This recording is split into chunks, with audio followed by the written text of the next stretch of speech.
Hello সবাইকে, আসসালামু আলাইকুম। কেমন আছেন আপনারা সবাই? আশা করি যে যেখানে আছেন ভালো আছেন, সুস্থ আছেন। তো আজকে কিন্তু আমরা রান্না করব শীতকালীন একটা সবজি। খুবই মজাদার একটা সবজি, আমার খুব ভালো লাগে। ফুলকপি দিয়ে রুই মাছ।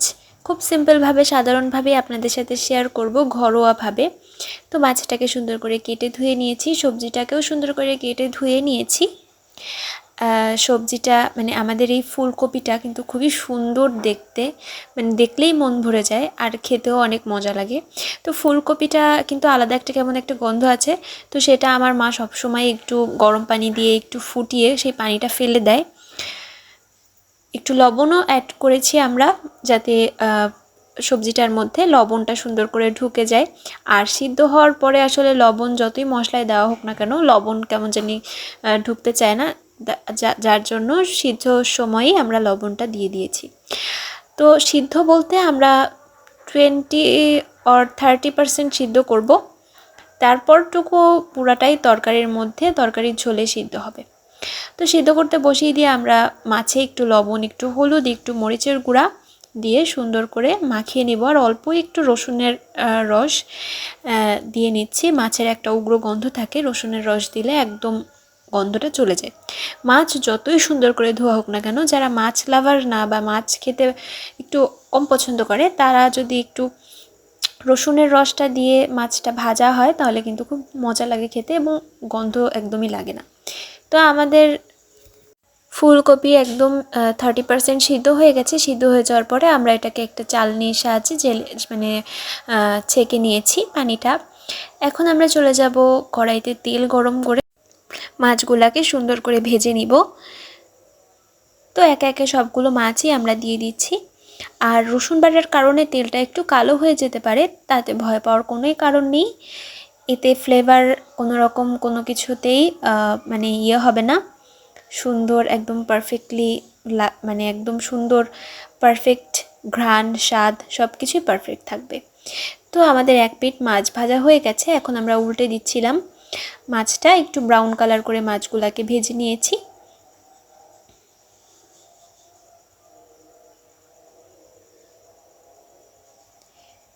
তো মাছগুলো একদম খুব সুন্দর করে ভাজা হয়ে গেছে। এখন আমরা তুলে নিচ্ছি মাছগুলা।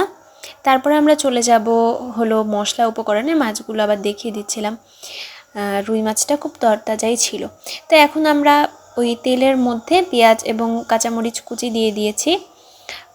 এটা তেলটা কিন্তু একটু কালো কালো হয়ে গেছে, ওই রসুনের রসটা দেওয়ার কারণে একটু কালো কালো হয়ে গেছে, কিন্তু এতে কিন্তু স্বাদ আরও বেশি ভালো হয়, কোনো রকম স্বাদের কোনো ডিফারেন্স আসে না। তো সুন্দর করে আমরা পেঁয়াজটা একটু ভাজার পরে তারপরে দিয়ে দিব টমেটো কুচি। টমেটো কুচিটা একটু ভেজে নিব আজকে। টমেটো তো সবসময় আগে দিই যাতে একটু গলে, মানে একদম গলে না যায়, কিন্তু আজকে আমরা টমেটোটা কালারের জন্য দিচ্ছি, যাতে কালারটা একটু লালচে লালচে হয় এবং টমেটোটা পুরো ফ্লেভারটাই তরকারির সাথে মিশে যায়। আজকে আর আস্ত দেই নাই। তো আমরা পেঁয়াজ এবং টমেটোটা ভাজার পরে একটু হালকা করে পানি দিয়ে দিচ্ছি। পানি দেওয়ার পরে আমরা আমাদের যে মশলা উপকরণগুলো রয়েছে সেগুলো অ্যাড করব। তো প্রথমে আমরা লবণ অ্যাড করছি, তারপরে একে একে অ্যাড করব বিভিন্ন ধরনের গুঁড়া মশলা।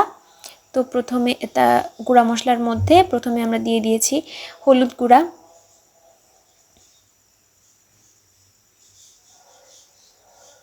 তারপরে দিয়ে দিব মরিচের গুঁড়া, তারপরে দিয়েছি জিরার গুঁড়া, আর অল্প একটু রসুন বাটা। জিরার গুঁড়াটা স্কিপ হয়ে গেছে, জিরার গুঁড়াও আমরা দিয়েছি এখানে।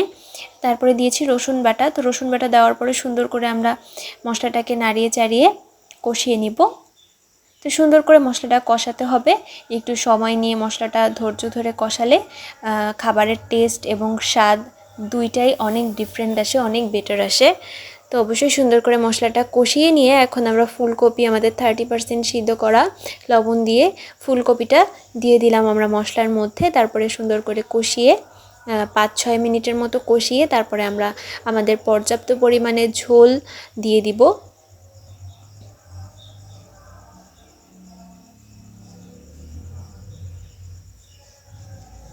তো আমরা একটু সুন্দর করে কষাচ্ছিলাম।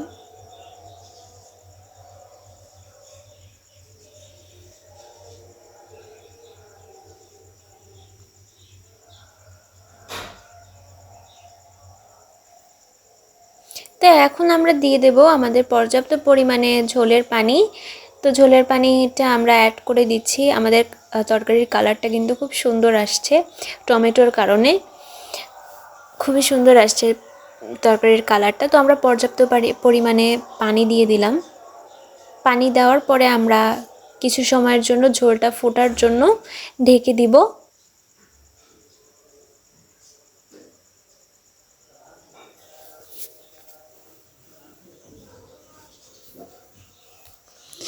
তো ঢেকে দেওয়ার পরে আমাদের ঝোলটা ফুটে এসেছে। ফুটে আসার পরে আমরা মাছগুলো অ্যাড করে দিব।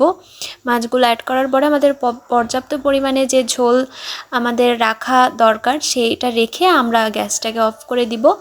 এর মধ্যে আমরা ধনিয়া পাতা ছিটিয়ে দিচ্ছি, কিছু আমাদের ধনিয়া পাতা। তো ধনিয়া পাতাটা ছিটিয়ে দেওয়ার পরে আমরা অল্প একটু ঢেকে দিব, যাতে আমাদের ধনিয়া পাতার ঘ্রাণটা সারা জায়গায় ছড়িয়ে যায়। তো দেখতে পাচ্ছেন আমাদের ঝোল আরেকটু কমবে, আর একটু কমার পর আমরা গ্যাসটাকে অফ করে দিব। শীতকালীন সবজির প্রথমেই কিন্তু মজাটা বেশি লাগে, লাস্টের দিকে অতটা মজা থাকে না, কিন্তু এখন শীতকালীন সবজির মজা আলাদাই রকমের মজা। তো অনেক সুন্দর করে ঝোলটা যখন ফুটে এসেছে, আমাদের পর্যাপ্ত পরিমাণে ঝোল রাখার পরে আমরা একটু ভাজা জিরা গুঁড়া দিয়ে দিচ্ছি উপরে। এতে ফ্লেভার অনেক ভালো আসে এবং স্বাদ অনেক গুণে বেড়ে যায়।